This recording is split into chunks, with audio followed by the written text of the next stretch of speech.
Le Seigneur soit avec vous. Et avec votre esprit. Évangile de Jésus-Christ selon saint Marc. Gloire à toi, Seigneur.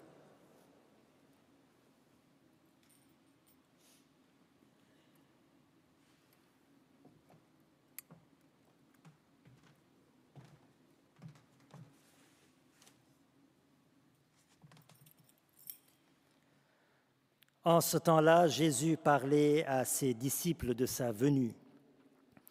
En ces jours-là, après une grande détresse, le soleil s'obscurcira et la lune ne donnera plus sa clarté. Les étoiles tomberont du ciel et les puissances célestes seront ébranlées. Alors on verra le Fils de l'homme venir dans les nuées avec grande puissance et avec gloire. Il enverra les anges pour rassembler les élus des 4 coins du monde, depuis l'extrémité de la terre jusqu'à l'extrémité du ciel. Laissez-vous instruire par la comparaison du figuier. Dès que ses branches deviennent tendres et que sortent les feuilles, vous savez que l'été est proche. De même, vous aussi, lorsque vous verrez arriver cela, sachez que le Fils de l'homme est proche à votre porte. Amen, je vous le dis, cette génération ne passera pas avant que tout cela n'arrive. Le ciel et la terre passeront, mes paroles ne passeront pas. Quant à ce jour et cette heure-là, nul ne les connaît, pas même les anges dans le ciel, pas même le Fils, mais seulement le Père.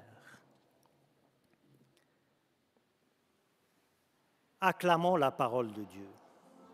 Grâce, Seigneur Jésus.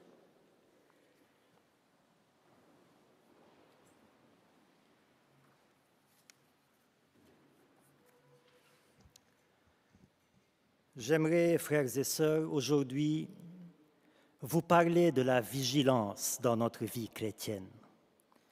Alors, les lectures apocalyptiques de ce dimanche nous appellent justement à la vigilance, à réveiller en nous le désir de Dieu dans un monde qui peut malheureusement anesthésier tout désir de Dieu.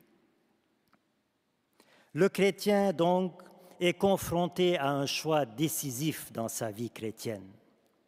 Soit subir passivement l'anesthésie de ce monde, soit lutter activement contre cette anesthésie mortelle pour demeurer fidèle à son identité chrétienne.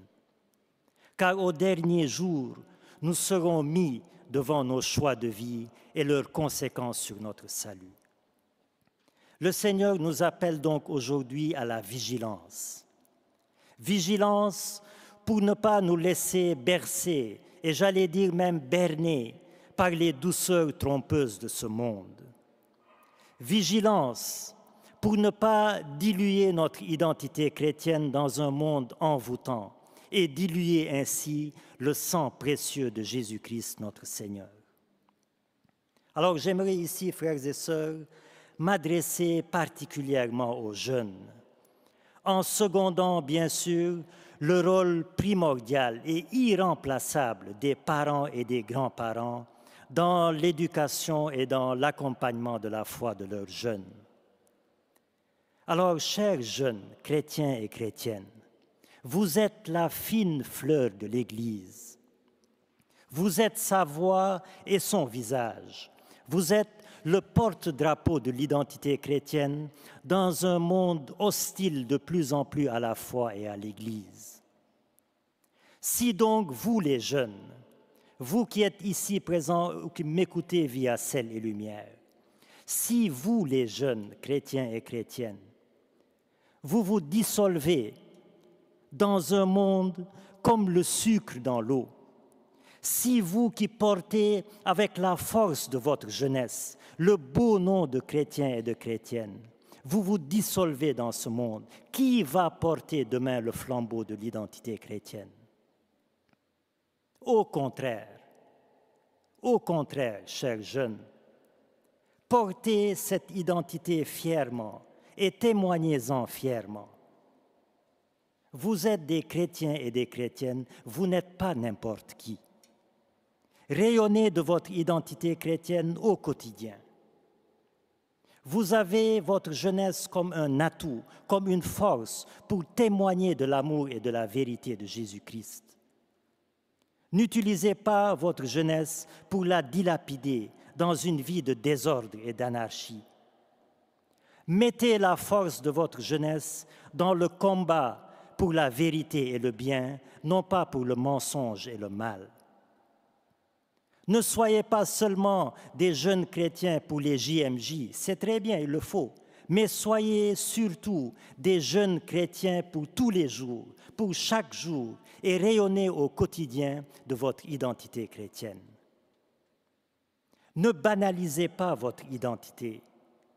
Ne galvaudez pas votre identité chrétienne dans un monde qui la dilue et qui ne vous propose en échange que des miettes de plaisir trompeurs et éphémères. Dans une société de la pensée unique, du relativisme, de l'effritement des valeurs, distinguez-vous par vos actes et vos paroles empreints de l'amour et de la vérité de Jésus-Christ. N'oubliez pas que par votre baptême, vous portez en vous l'empreinte de Jésus-Christ. Alors, imprégnez le monde de cette empreinte-là. N'ayez pas peur du monde. N'ayez pas peur de la pression sociale. Soyez des jeunes audacieux, car vous êtes équipés pour le combat de l'amour. Vous avez en vous l'intelligence, vous avez l'amour, vous avez la grâce de Dieu. Votre vie, votre jeunesse est un don. Ne la transformez pas en fardeau, en vous noyant dans la vague de ce monde, mais surnagez et faites de votre vie un chemin de lumière vers l'éternité. Ne préparez pas seulement votre avenir professionnel dans ce monde, en subissant les pressions et le stress inhérents à un tel objectif. Mais préparez surtout votre avenir dans l'autre monde, car vous êtes chrétien et ce n'est pas rien. Faites bien sûr, faites convenablement vos devoirs civils et faites-le du mieux que vous pouvez. Mais n'oubliez pas vos devoirs religieux, devoirs d'amour envers Dieu, envers le prochain et envers vous-même. Refusez de céder aux addictions diaboliques qui enchaînent les jeunes, qui les rendent esclaves de leurs pulsions, pour enfin les détruire sous les ricanements jubilatoires de Satan. Refusez de céder à toute forme d'addiction qui avilit l'image du Christ en vous, qui salit l'image du Christ en vous. Car le Christ vous a libéré du mal et de l'auteur du mal. Refusez de céder au fatalisme d'un monde tentaculaire qui nous étreint de tous côtés, nous étouffe petit à petit jusqu'à l'asphyxie. Voilà, chers jeunes, ce que je voulais vous dire aujourd'hui. Vous êtes des chrétiens, chrétiennes responsables de votre vie chrétienne. Alors prenez-en soin. Frères et sœurs, jeunes en âge ou jeunes de cœur, le Seigneur nous appelle aujourd'hui à la vigilance. Il nous a marqués de cette identité chrétienne pour que nous puissions en témoigner dans le monde, pas la noyer dans le monde. Alors, prions par cette Eucharistie, que cet appel à la vigilance retentisse dans nos cœurs, non pas comme une menace, mais comme un signe de l'amour prévenant de Jésus-Christ pour nous. Soyons vigilants en discernant dans les signes du temps présent le bien qui nous rapproche de Dieu et le mal qui nous en éloigne, afin qu'au dernier jour s'accomplisse pour nous cette béatitude du Seigneur. Heureux le serviteur vigilant, que son maître à son retour trouvera en train de veiller. Amen, je vous le dis, il l'établira sur tous ses biens. Amen.